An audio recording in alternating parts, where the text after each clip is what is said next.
Hey, welcome back to shop. My name's Bill. This is Pirate Solutions Forestry.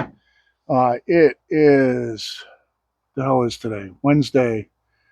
I think the 1st of August, I believe. It's either the 31st or the 1st. And I am working on a customer saw here. It's a concrete saw, Husqvarna 970.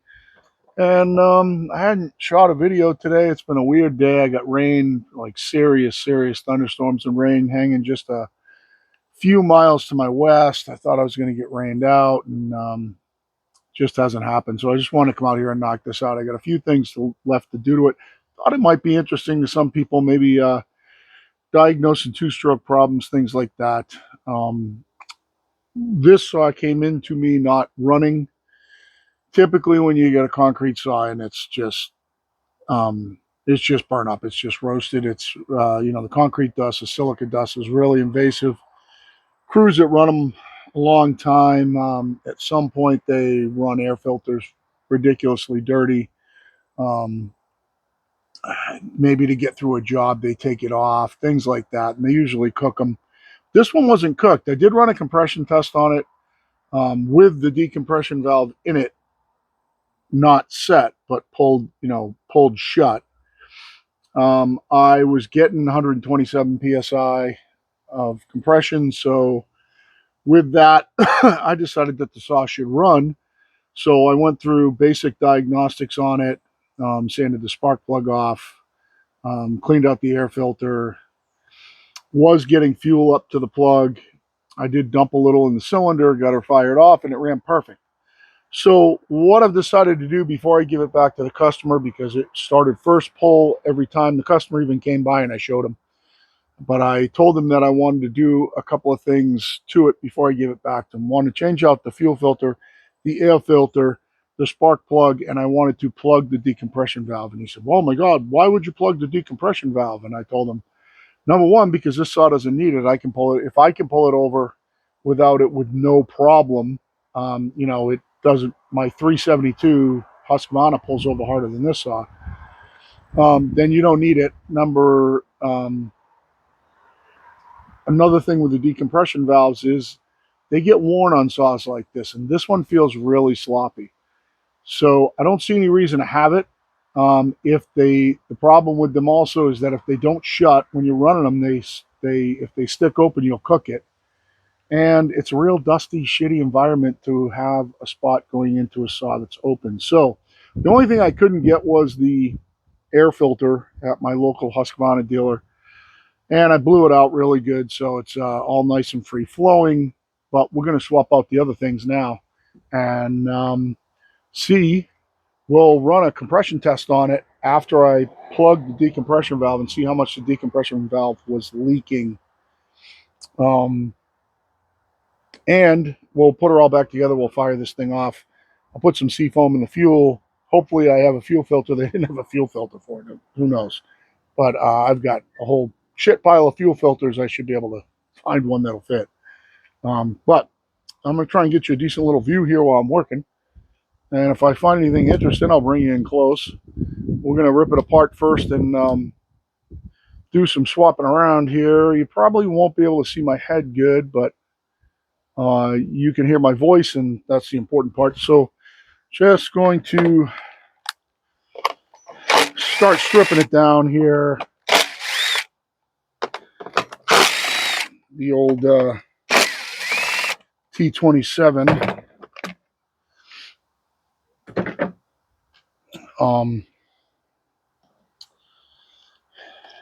So up here, I'm going to replace the plug, and I'm going to pull out the decompression valve and put a plug in it. And then we can run a compression test on it and see how much difference that made. It'll be interesting. I thought about pulling out the difference between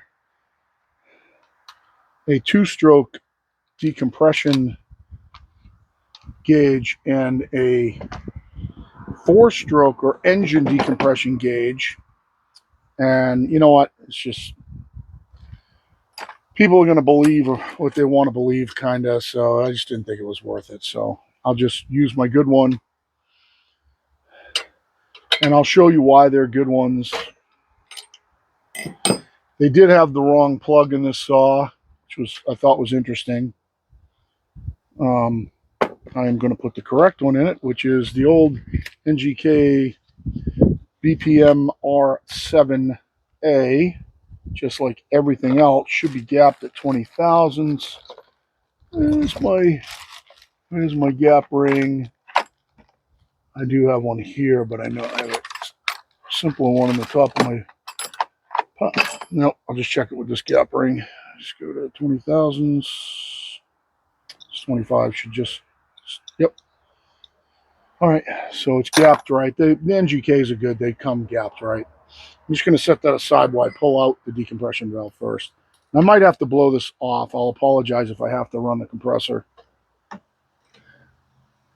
But I have a sneaking suspicion that this decompression valve wasn't sealing very good. I'm just going to blow this area out. I don't want anything to fall down inside the cylinder when I'm pulling this out.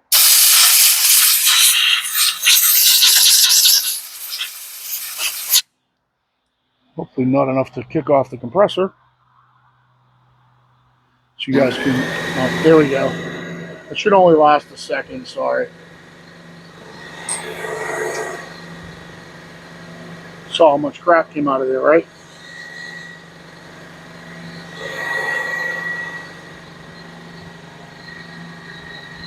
The telltale, all right, so yeah, this decompression valve, and maybe I'll show you this, is sloppy. There's no way it was sealing. I will show you this on camera. So there are two ways to tell the decompression valve is any good. Number one is it's sloppy, and I can move it in the seat with it shut. I don't know how well this is going to show up, and I apologize, but I can move it in the seat with it shut. And then the giveaway is if you open it, if it's black on the inside. And it's definitely shiny. It's definitely black inside the plug. I'm going to assume this was just plain no good, which means we might see a compression bump on the saw after replacing it. Now, before I get anything that falls down inside the cylinder, I'm just going to plug it. Get her started by hand here. And like I said, I can drop start this 970, so it's 970.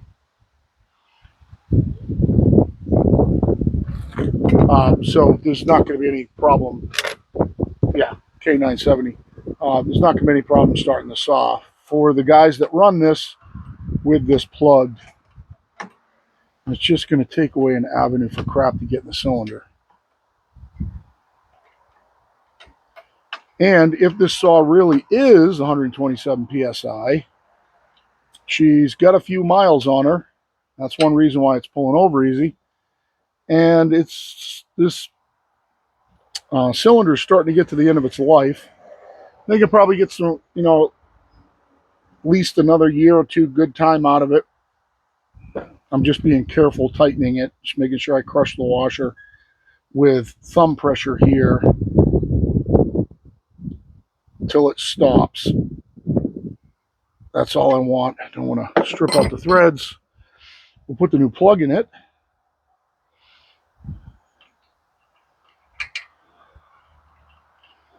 Yeah, this is a funny thing. So this plug, I don't know where they got it, but the top of this plug isn't straight, almost like it got hit with something. So when you screw it in, it wobbles all around like this. This one, the real NGK, not the fake NGKs like you get from China, but the real NGK just screws in nice and straight. We'll do the same thing. We're going to very carefully crush the washer down on it.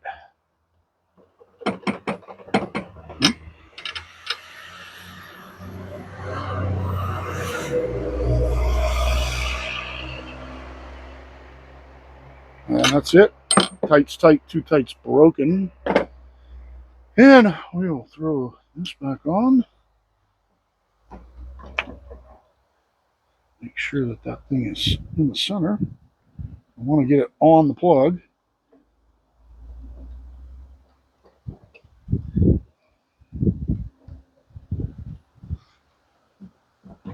Okay. And what we'll do is let's oh, I should have done a compression test on it. You know what? Let's do that. Let's pull it back. Let's pull the plug back out. Let's do a compression test on it. Let's see if it made a difference. I think that would be interesting rather than just being on here for 5 minutes replacing these parts. Come on, don't pull out. Nice. Let's pull her out now that we've crushed the compression washer. I'm going to show you what a two-stroke, the important part of a two-stroke compression tester that you're going to get. Make sure your view is good. The important part of a two-stroke compression tester that makes it read correctly in a two-stroke, as opposed to in other compressors like you would use in your compression testers that you would use in your car. So if you look in this OTC one, you see that Schrader valve right in there? That Schrader valve makes this so that it will read correctly in this saw. If you do not have a Schrader valve in the tip, it will not. It will read low, way low. And what this does is this keeps the pressure, this keeps the, back you up a little bit so you can see what's going on. I'm going to have to put it down on the ground in a second to pull on it while I hold the tester. This keeps the tube from becoming part of the volume of the crankcase, if that makes sense. And we're just going to snug her down.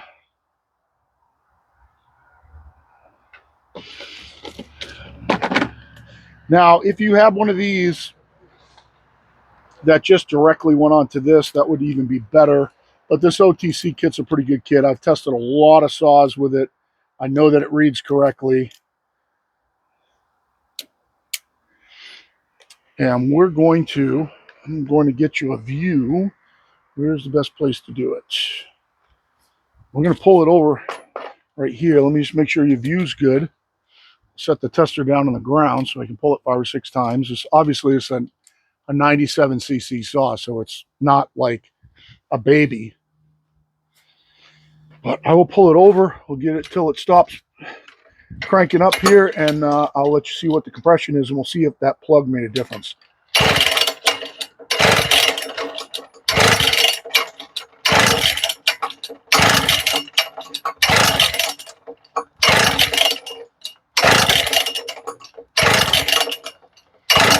Still climbing.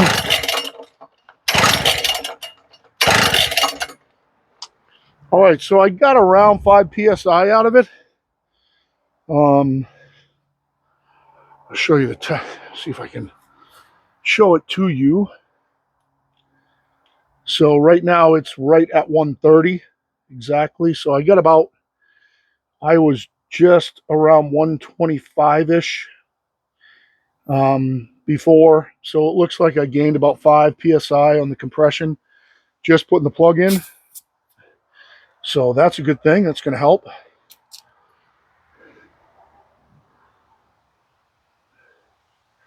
Now we'll put the plug back in.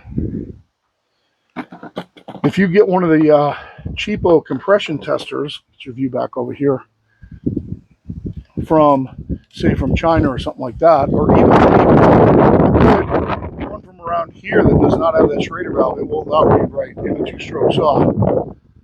Just to let you know, a lot of people get the ones from China because they're cheap and they're just getting into saws, and then they say, oh, my saw it's only showing 20 pounds of compression, but it runs. And it's not 20 pounds of compression then. They will run at 100. Below 100, maybe at 90. Below 90, probably not. So anything I would say in my estimation is anything 100 or below is bad. I'd say 120, it's okay. I'd say, if this saw was brand new, it should be around 150, 160. There's a cat in my yard. Cat, you are taking your life in your own hands if Danny sees you. He's probably been smelling you. It's probably why he's going so crazy today. All right. I don't like the way I'm not feeling that thing click on there.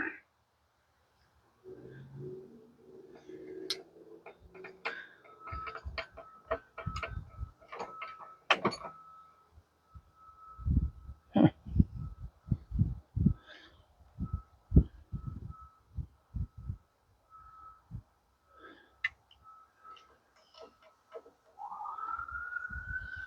There we go.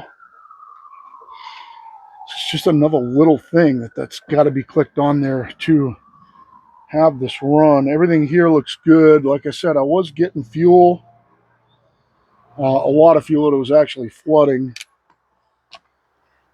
Let me get this all screwed back in. Get these started by hand instead of just going at them with the impact gun. And then we will put a fuel filter in it.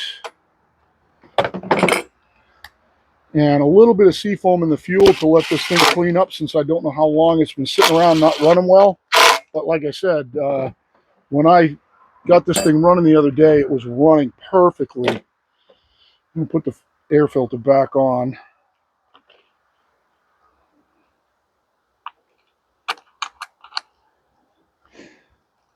I bet this air filter is like 80 and 90 bucks, maybe even 100.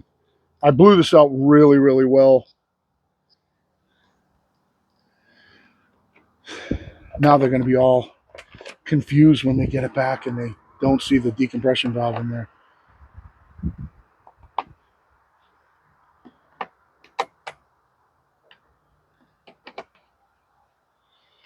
And hopefully it's not some weird, funky fuel filter.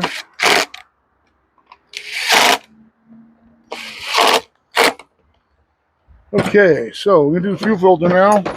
This has got a bunch of fuel in it. If you've never done a fuel filter, maybe this will be interesting to you. Stuff squirting out of here. I'm try and find it. If you are doing stuff like this and you're changing a lot of fuel filters, you need a set of these hemostats. I'm not a 420 guy, but if you're a 420 person, then that's even better. Huh. Wow. This is a funky filter. I don't really see the need for it. I'll guarantee you that it's original. I've never seen a filter like this. All right, so it's got a little weight in there. That's kind of cool. Let's see if, yeah, it comes right off. So it's this, oh, look at that too. So this is an issue. Not only is this old, but when I pull it off, I don't know if you can see this. Look at this flap of plastic that was sticking over the hole. That can't be good. So we're gonna, I definitely have something that'll replace that. Let's go to looking here. We'll keep that metal thing in there that keeps it at the bottom of the tank. That's kind of a good idea. And yep.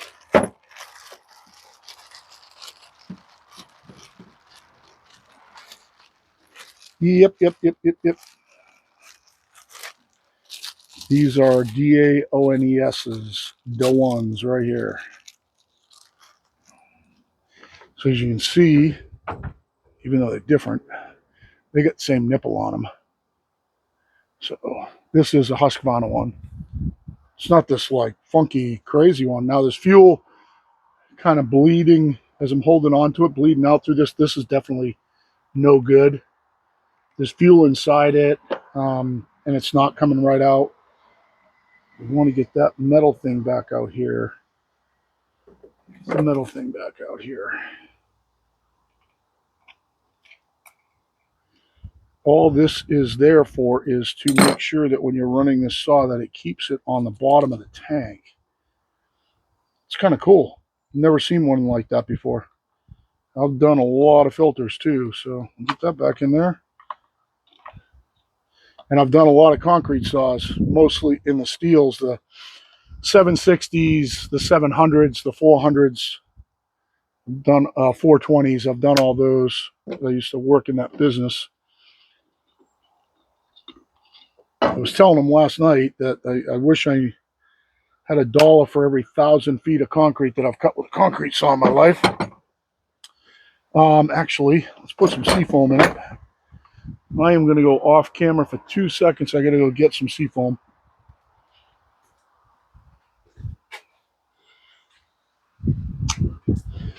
Seafoam is, in my estimation, the single best thing that you can add to fuel in any circumstance. And I almost don't care whether it's diesel or a car or a chainsaw or whatever. You can put this stuff right in your tanks. Now I'm just going to put a little bit in there. It's just going to clean the system as it runs. It's going to stabilize the fuel. So whatever condition this fuel was in, now it's 1,000% better. The seafoam is pricey, but it's worth its weight in gold. Whether it's marine applications, you name it, the stuff just works terrific. So we got seafoam in it. We get the plug in. You have a clean air filter, new spark plug, new fuel filter. Let's see if we can pop this thing off. Get you guys a good view. I think I'll start it right here in the driveway. So I'll get you angled down there. I'll fire it up right there. Hopefully there's enough fuel in the system itself too. It does have a primer valve on it. Be right there. Just put my gloves on. Pump up the primer valve here. Should get us flowing with fuel for anything that we lost out of the filter. Hopefully this thing fires right up.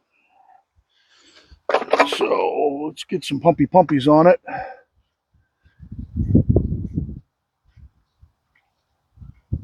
Bulb pumps right up, no problems, nice and tight. Got some choke. And let's fire off.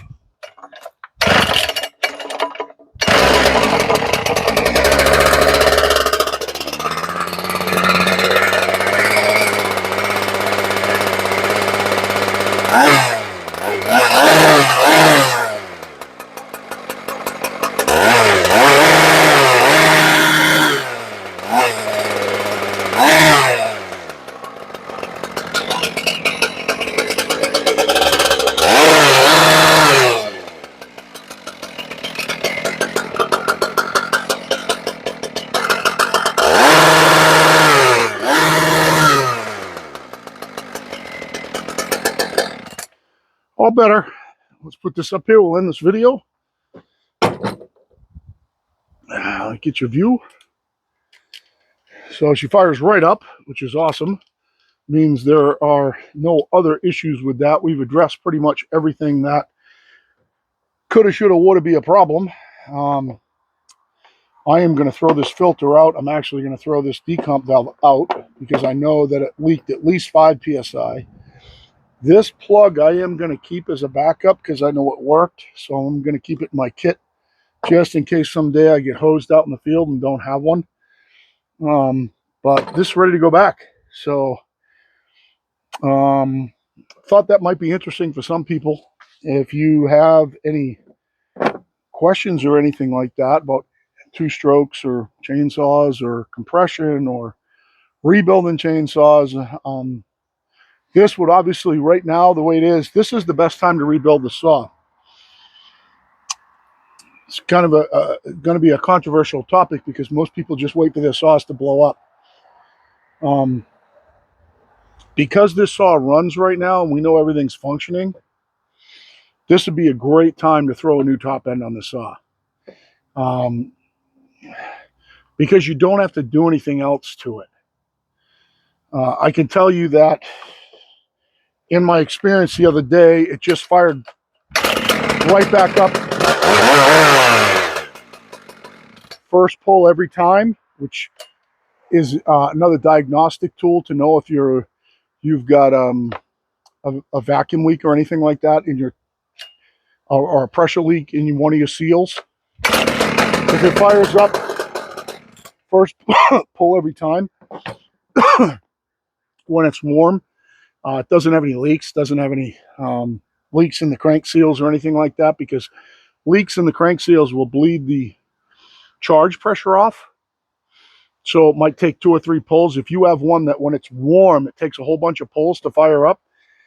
Some are models, like in steel, they're MS250s that way. It's a hard, it's the geometry in the jug, but if you don't have a saw that just is perennially a problem starting hot, most two-strokes should start when they're warm, first pull every time. If you can pull it fast enough too. That's another prerequisite, that you can pull it fast enough to get it turning enough to turn over. But if it will do that, then it's sealed up good. So we're not dealing with any vacuum leaks or anything like that in this saw. But with no vacuum leaks and no nothing else, it'd be a great time to put a new jug on this saw, to be honest with you. I'm not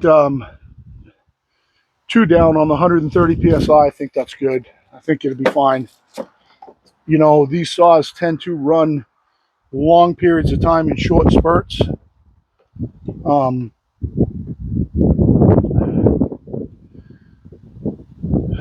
They tend to get used very infrequently unless you're on an erecting crew like I was, where the saws were running almost all day, every day. But for these guys, in their application, the saw is going to run very infrequently. And only when they're doing very specific projects and for very small cuts most of the time, unless they got something weird to demo or something like that. But this one's all good to go. Hopefully you learned something about a compression tester with the Schrader valve in the tip. Needs to be in the tip that goes into the hole. Needs to be right at the hole. Can't be up in the anywhere else, because what you're doing is you're adding crankcase volume, and that's going to decrease your compression. Yeah, I think that's it. So hopefully it was interesting to somebody. I figured I'd shoot a video. I was just replacing that stuff, and I'm going to get this saw back to the customer and get paid and move on to something else. Tomorrow we got to go deliver a bunch of slabs. I was going to do it this afternoon, but the rain was threatening, so I decided not to. I almost wish I had just gone and done it, because now it's kind of screwing my morning tomorrow. But the good thing is that he added to the order, so I'll deliver a bunch of slabs tomorrow. And I know I got company coming over the weekend, so I don't think there's going to be a lot of cutting going on this weekend. I do have something coming up in collaboration with Norwood on setting up 4-axis, the new 4-axis roller guides. Norwood is putting out a new video on how to set them up, and they asked me for some input on it, and I'm just going to make sure that I promote their video.